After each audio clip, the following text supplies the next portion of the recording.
Be ready. 5 seconds. Start. The additional sessions judge third Hardoi wide his judgment dated September 5, 1990 acquitted A3 as the prosecution was not able to establish any case against her.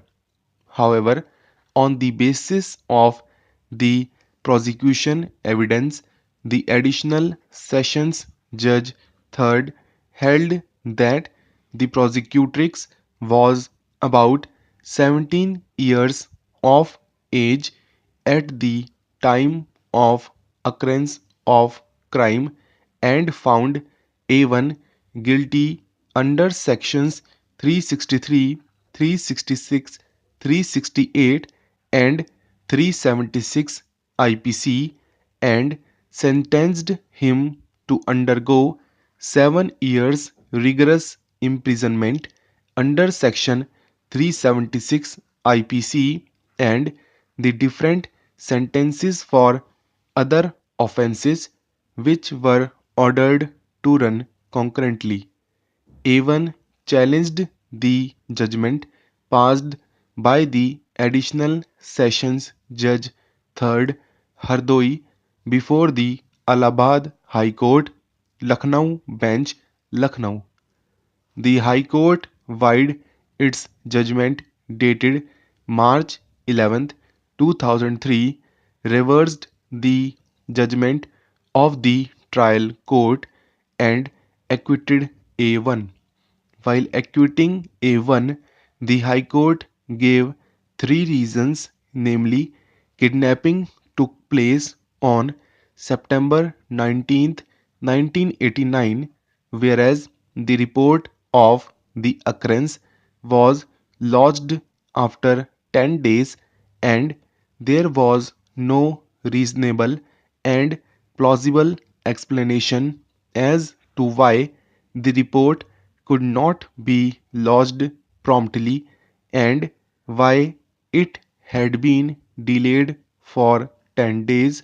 According to medical evidence, the prosecutrix was found to be 17 years of age and she could be even of 19 years of age at the time of occurrence and no internal or external injury was found on her body and she was habitual to sexual intercourse.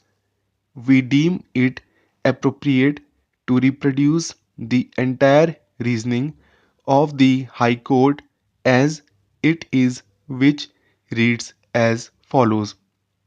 It has been submitted by the learned counsel for the appellant that according to the prosecution, alleged kidnapping took place on 19th September 1989, whereas the report of the occurrence was lodged after 10 days.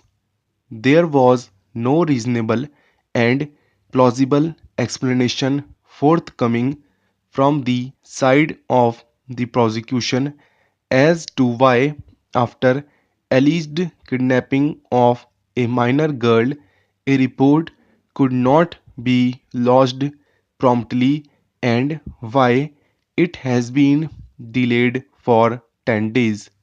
This by itself shows that the report had been lodged after consultation and after due deliberation, and the prosecution can be safely looked with doubt.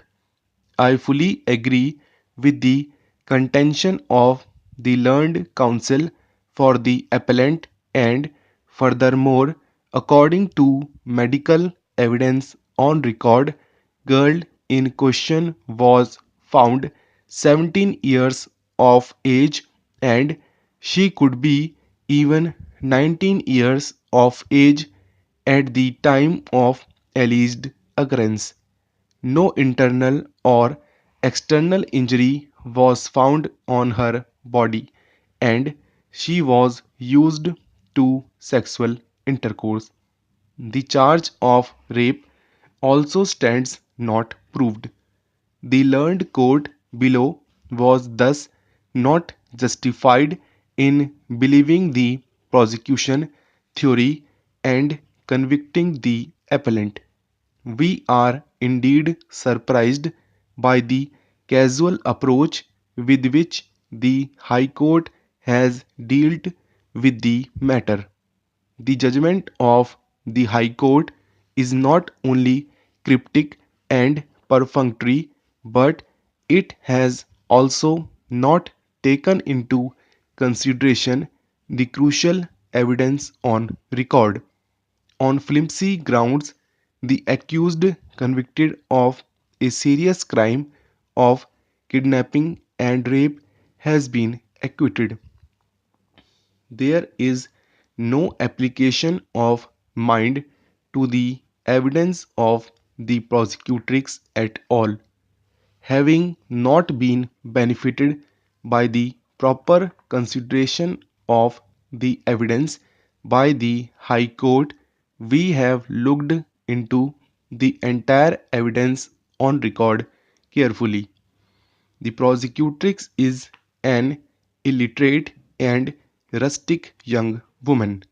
She does not seem to have had formal education, and therefore there is no school certificate available on record.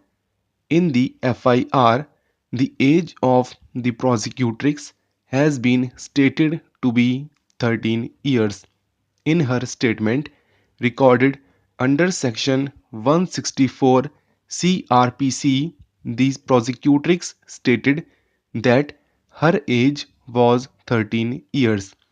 PW1, who is elder brother of the prosecutrix, in his deposition also stated that the age of the prosecutrix was 13 years at the relevant time.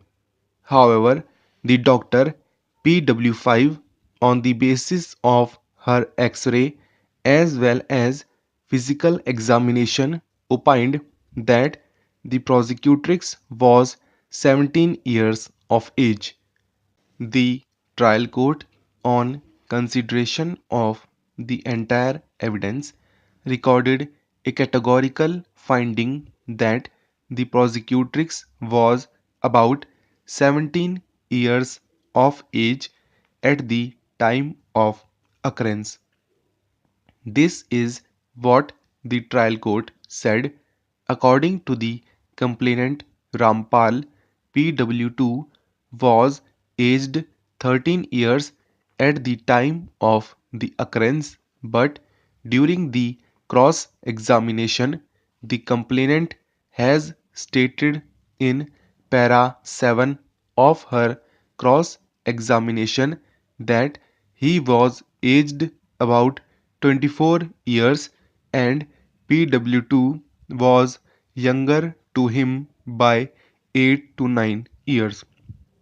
Thus, the age of the prosecutrix, according to the statement of the complainant, comes to 16 years.